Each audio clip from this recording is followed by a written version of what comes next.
Hi, welcome back to MF Corner. Now, one of the concepts that we love is the magic of compounding. And for this, for you to benefit from compounding, the only thing is to start as early as possible. So how early can you or should you start? Can students start investing, and which is the way for them to go about it? Tarun Birani, founder and CEO of TBNG Capital Advisors, joins in to talk about this. Hi, Tarun. Good to see you in. I mean, for students, it's a great time, right? Because they're young enough to experiment. So how early can a student start investing? Can they invest with their pocket money? At what age do you think, children can understand, or, older young adults can understand investment concepts and begin investing by themselves? Sure.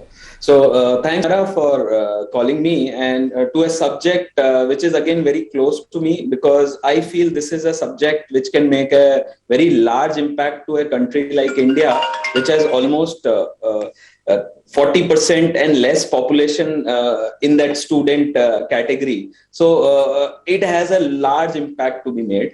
So talking about the age, Warren Buffett started at age 18, and he developed the habit to benefit from investing and beating returns from the investment he learned because he started early. Again, Indian education system, if I talk about, we are not equipped to handle topics like financial planning and compounding returns. So it has to be done in a trial and error manner. So it is very important that we start early. The benefit of starting early is, again, because you get more time to learn from your mistakes, and investing is all about behavior and temperament management. So let's say if I start my investing journey at age 30, I will take 5 years to understand and get confident about investing. But let's say if I would have started at age 15, by age 20 or 22, I would be more confident to invest my first salary check. So that is the big reason, as early as possible, one should start understanding this, and more of these concepts need to be told by parents early on. Let them make mistakes. We should become more like mentors to them, so that they can become more confident investor going forward. Absolutely. And, Buffett also said that he thought he started too late, right? But in any case, it's always a good time to start. But, are there certain investments which perhaps are more suitable for students, or, is the universe, as it is applicable to, say, adults, also applicable to young adults? So I think starting with the concept understanding is very important. Like, equity is a high risk investment from a suitability point of view, and debt or a liquid category is a more safety oriented investment. So they need to be taught about the importance of these, and starting with to create long term growth. We need to inculcate that the compounding benefit comes from equity, so that they need to start investing a reasonable amount into equity side from their pocket money, whatever they are looking at. And some part they need to do it into liquid or debt side also, to make sure that at times when they require funds, they should be able to pull out that money. So the whole idea is for them to experience investing. And for that, they need to know both equity and debt. That will give them a reasonable experience to become better and bigger investor going forward. Okay. Any investing or taxation guidelines that you think students should know about?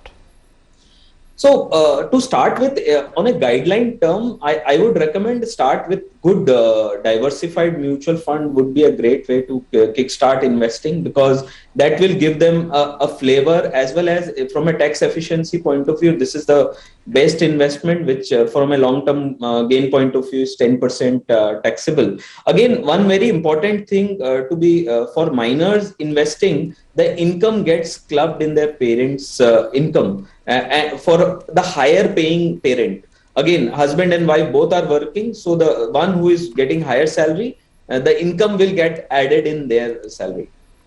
Okay. Yeah, income.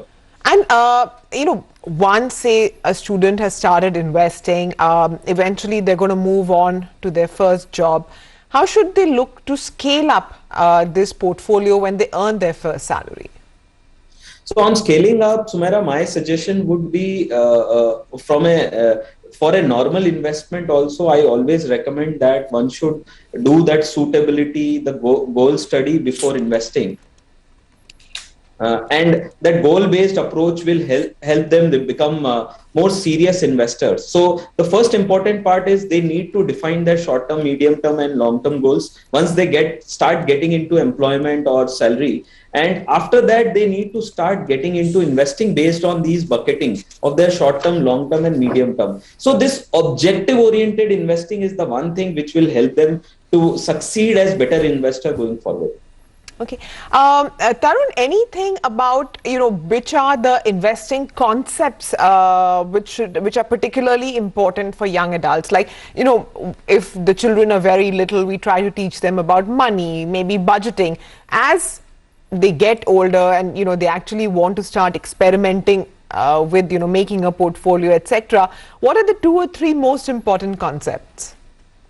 So one concept is on compounding, as you rightly said. This is one of the most important concept as children and as adults also we need to learn. And the best example is running a marathon or growing a tree. All these are like compounding, which you can see coming into play, right? Importance of asset allocation. It is very important to teach kids early on that you can't put all the money in the single basket, and diversifying the money in different places is the way forward. And this, if early on they are aware, going forward in a situation which we are facing in a very uncertain world like today, diversification as a concept, kids need to be told early on. And just one more question, Tarun, because what happens when you're younger is that you're taught that try and save for your goals, but your goals at that time are perhaps just very aspirational things. What would you say to a young adult who's watching about how to sort of decide which are the goals which are important for them in life, and how to set a realistic value to those goals? Correct. You are right, Sumera. I think at this point of time, goals are not very relevant for them. But what is more important is they need to understand the importance of investing, why it is so important for them to invest. But from a goal perspective, maybe something like preparing for their higher education or saving for their higher education can be one bit, wherein some part of their higher education they are currently saving for. That could be a very meaningful goal, which will again give them a very, very high level of satisfaction going forward that they have worked towards their higher education. So, and plus maybe some bit of contingency planning. That could be a great way to look at. Let's say at point of time, they want to buy something of their own. Let's say they want to buy an iPhone for themselves. Why not work on saving something and parents keep giving them pocket money and let them save that money and work towards buying that iPhone in future. Yeah, I wish, I could go back and actually start my own investment journey afresh. I'm sure I'd like to do it earlier than I actually did. Thank you very much, Tarun, for joining in. And, for everybody who's watching, really, investing is more than just the act of buying and selling. A successful investor must learn to control their behavioral biases, their temperament, and gain the confidence which they need. But do begin as early as you can. Your older self will thank you for it years later. Thanks very much for watching MF Corner. Do stay tuned in. Closing bell is up next.